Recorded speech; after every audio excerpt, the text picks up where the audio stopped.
Share बाजार में अक्टूबर 2024 से गिरावट शुरू हुई थी। तब से मार्केट एक कदम आगे तो 3 कदम पीछे जा रहा है। आज भी 8 जनवरी को शेयर बाजार में भारी उठापटक देखने को मिली। एक्सपर्ट्स का कहना है कि यूनियन बजट 2025 पेश होने तक मार्केट में उतार चढ़ाव का सिलसिला जारी रह सकता है। हालांकि अगर कंपनियों के तीसरी तिमाही के नतीजे इस बीच बेहतर आते हैं तो फिर मार्केट में जल्दी रौनक छा सकती है।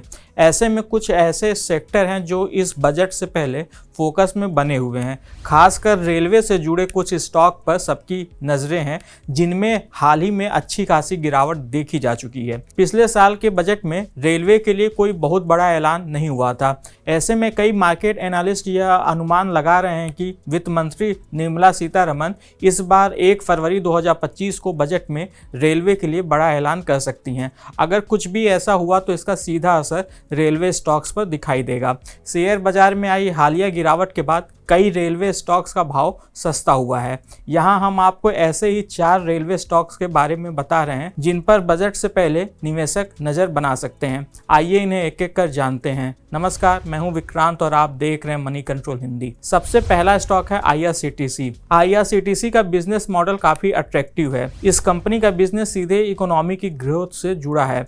इकोनॉमिक ग्रोथ तेज होने पर आर्थिक गतिविधियां बढ़ जाती हैं। ऐसे में ट्रेन टिकट की मांग भी बढ़ती है। पिछले कुछ महीनों से रिजर्वेशन टिकट की डिमांड काफ़ी बढ़ी है। टिकट की मांग जितनी ज़्यादा बढ़ेगी, IRCTC की कमाई में उतना ज़्यादा इजाफा होगा। सरकार ट्रेन टिकट की बुकिंग पर मार्जिन बढ़ाने के लिए भी ठोस कदम उठा रही है। दूसरी तरफ टिकट की डिमांड बढ़ने से तेजस जैसी ट्रेनों में भी ऑक्यूपेंसी बढ़ी है। तेजस IRCTC की ही ट्रेन है। अगर इस ट्रेन की कमाई बढ़ती है तो इसका सीधा फायदा IRCTC को होगा। IRCTC के शेयर का प्राइस अट्रैक्टिव लेवल पर है। बीते 1 साल में यह स्टॉक करीब 16.5% गिर चुका है। दूसरा स्टॉक है BEML। यह कंपनी रेलवे को कोच सहित कई अहम चीजों की सप्लाई करती है। BEML कंपनी मेट्रो ट्रेन के कोच भी बनाती है। इस कंपनी का डेट इक्विटी रेशियो 0 है। इस कंपनी पे कोई कर्ज नहीं है। BEML के स्टॉक का EPS 68.76 रुपए है, जबकि इसका बुक वैल्यू 623.7 रुपए है। इस कंपनी का डिविडेंड देने का रिकॉर्ड भी शानदार रहा है।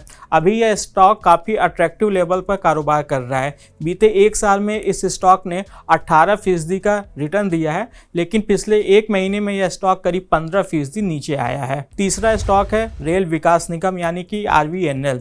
यह कंपनी रेलवे के लिए इंफ्रास्ट्रक्चर डेवलप करती है। इसमें नई रेल लाइन बिछाना, छोटी लाइन को बड़ी लाइन में बदलना, रेल लाइनों का दोहरीकरण और इलेक्ट्रिफिकेशन जैसी चीज़ें शामिल हैं। अभी पूरे भारत में रेल नेटवर्क के विस्तार की काफ़ी संभावना है। इसका फ़ायदा RVNL को मिलेगा। इसका ROE यानी कि रिटर्न ऑन इक्विटी 18.38% है। इसका भी डिविडेंड देने का शानदार रिकॉर्ड रहा है। बीते 1 साल में यह स्टॉक 130% से ज़्यादा ऊपर गया है। हालांकि इसमें पिछले 1 महीने में 10% के आसपास की गिरावट आई है। हमारी लिस्ट में चौथा और आखिरी स्टॉक है इरकॉन इंटरनेशनल। यह कंपनी रेलवे को इंजीनियरिंग और कंस्ट्रक्शन सेवाएं ऑफर करती है।